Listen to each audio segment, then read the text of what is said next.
ہر مجدد کا نا ایک خاص محاذ ہوتا ہے جس کے لیے وہ بھیجا جاتا ہے. امام علیہ سنت جو بھیجے گئے ہیں نا اس پر علماء متفق ہیں. محاذ تو آپ نے سارے محاذ پہ کام کیا ہے, لیکن خاص جو محاذ تھا وہ دشمنان اسلام کے دانت کھٹے کرنا. صحیح. تو اس معاملے پر اس میدان میں اعلیٰ حضرت نے جو علم کے جوہر دکھائے اور جو عقیدہ اہل سنت پر آپ نے کام کیا اور ترجمانی کی ہے وہ یقیناً قابل دید ہے. آپ کا نعتیہ دیوان ہے, دیگر اور چیزیں یقیناً اپنی جگہ پر ہیں, لیکن یہ زمانہ وہ ہے جب امام علیہ سنت آتے ہیں, کوئی نبی کو بڑا بھائی کہہ رہا ہے, اللہ, کوئی معاذ اللہ نبی کے علم پر تان کر رہا ہے, کوئی توحید کی باتیں کر کے اللہ کی ذات کو یوں اس طرح سے اللہ کی ذات کے ساتھ نبی کی ذات کو رکھ رہا ہے جیسے لگے کہ جی تم تو یہ ثابت کرنا چاہ رہے ہو کہ اللہ کے برابر رسول اللہ کو کر رہے ہو. تو اس طرح کے دور میں اعلیٰ حضرت آئے اور توحید کی آڑ لے کر کے توحید کو نقصان پہنچانے کی اور ذات مصطفیٰ پر تان دراز کرنے, زبان تان دراز کرنے کے سازش جاری تھی. اعلیٰ حضرت نے اس حوالے سے 3 تصنیفات تحریر فرمائی. اچھا, ایک آپ نے فرمائی تجلی الیقین بأن نبینا سید المرسلین, پہلا رسالہ. دوسرا مبین الہدا فی نفی امکانی مثل المصطفیٰ. لوگوں نے کہا نا خدا چاہے تو ایک آن میں کروڑوں محمد پیدا کر دے, معاذ اللہ. لوگوں نے یہ کہا کہ حضور بڑے بھائی جیسے بڑے بھائی کی تعظیم, معاذ اللہ ڈاکیا تک کہا. اللہ ہو, ہم تو یہ لفظ بولنے میں حیا کریں اور اس طرح کے لفظ بولیں. میرے امام نے مبین الہدا فی نفی امکانی مثل المصطفیٰ.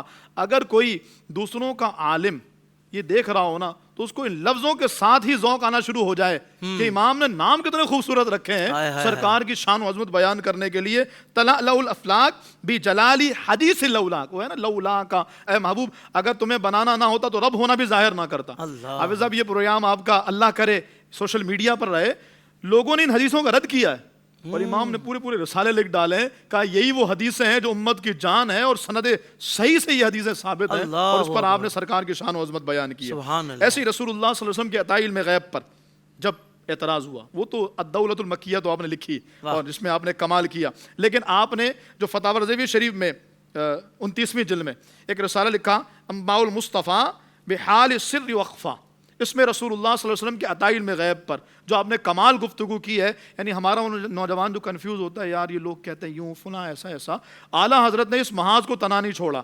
جو علم غیب مصطفیٰ حضرات صحابہ کرام مانتے تھے, کیسا علم مانتے تھے, کہا رسول اللہ صلی اللہ علیہ وسلم کے وصال کے بعد اگر آسمان پر پرندہ پر بھی مارتا تو ہم سمجھ جاتے کہ حضور نے تو ہمیں اس کے بارے میں بتایا ہوا ہے. واہ واہ واہ واہ. اس علم غیب مصطفیٰ کو امت تک پہنچانا, کیونکہ درمیان میں آندیاں فتنے, لوگوں نے تان شروع کر دی, یہ کیسے, ایسا کیسے, اللہ کی برابری ہے, یہ تو اللہ کے جیسا مان لیا, ما کان و ما یکون کا علم کیسے ہو گیا. اعلیٰ حضرت نے اپنی اس کتاب میں تمام تر اعتراضات کے جوابات دیے اور ترجمان اہل سنت صحابہ کے عقیدے کو امت تک شفاف طریقے سے پہنچایا. کیا کہنے, الحمدللہ یہ امام اہل سنت کا کمال ہے. غیر اللہ سے استغاثہ اور مدد اکثر اعتراض کرتے ہیں, ہم نے دیکھا ہے سوشل میڈیا کے نیچے آ کر کے باتیں کر رہے ہوتے ہیں. میں نے کہا گفتار کے غازی نہ بنو, آؤ امام کو پڑھو. امام علیہ سنت نے کمال کا کام کیا. آپ رحمہ اللہ نے فتاوی رضویہ شریف کی 21ویں جلد میں اس معاملے پر ایک رسالہ لکھا برکات الامداد لأہل الاستمداد, اور اس میں وہ کام کیا آپ نے, یعنی یہ بتایا ہے کہ یہ اللہ والوں سے استغاثہ کرنا زمانے رسالت سے لے کر کے امام علیہ سنت تک تمام اکابرین اہل سنت اکابر اسلام کا طریقہ اور مزاج رہا ہے. واہ واہ واہ. احادیث صحیح, ہم نے کہا نا قرآن و حدیث سے تو ہٹ کے بات ہی نہیں ہے, دامن رضا کا ہاتھوں میں. کیا بات. تو اعلیٰ حضرت نے قرآن و حدیث سے, اور اس پر زبان تان دراز کوئی نہ کرے, کتاب کھولے پھر آ کر کے آپ بات کیجئے کہ اعلیٰ حضرت نے ترجمانی کیے یا نہیں کیے. ہم تو اسی لیے حوالہ بھی دے رہے ہیں نا تاکہ آپ کھول کے دیکھ لیجئے. اعلیٰ حضرت نے جو ترجمانی کی ہے برکات الامداد لأہل الاستمداد, اس میں آپ نے غیر اللہ سے استغاثے کے متعلق امت کا جو عقیدہ قرآن و حدیث سے ثابت ہوتا ہے وہ امت تک پہنچا ہے. اللہ اکبر. شاہ صاحب میں سمجھتا ہوں کہ یہ جو اعلیٰ حضرت کی مخالفت کرتے ہیں نا ان اصولی معاملات میں, وہ اسلام کے دشمن ہیں. اللہ اس لیے کہ اب ظاہر بات ہے کہ سید اعلیٰ حضرت نے اسلام کی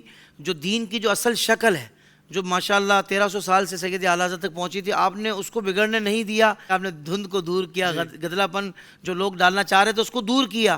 تو اب فی زمانہ بھی لوگ دیکھتے ہیں کہ یار جو اسلام کے دشمن ہے کہ بھئی اگر اس شخصیت کو کنٹروورشل کر دیا جائے تو ظاہر بات ہے کہ پھر جا کر لوگ اسلام کے اس اصل چہرے کو پھر بھول پائیں گے یا اس کو مست کیا جا سکتا ہے. نعوذ باللہ. حافظ صاحب جیسے کہتے ہیں نا کہ جیسے کہتے ہیں کہ عالم بندہ اسلام کے خلاف جب نہیں بول پاتا تو علماء کے خلاف بولتا ہے.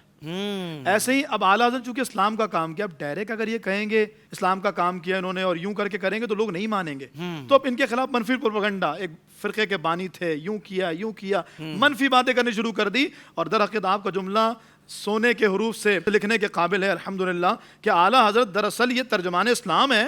تو جو ان کے خلاف باتیں کرتا ہے یہ سننے والے سن لیں کہ وہ اسلام کے خلاف ہے, اسلام کے خلاف, وہ کسی فرقے کے خلاف نہیں کہ جی ہم تو بریلوی کے خلاف. بریلوی کوئی فرقہ کی بات ہی نہیں کر رہے, ہم تو اسلام کی بات کر رہے ہیں. کیا بات وہ اسلام کے خلاف ہے کیونکہ ہم نے اب تک کون سی بات کی ہے جو اعلیٰ نے کہا میرے گھر کی بات ہی ہے.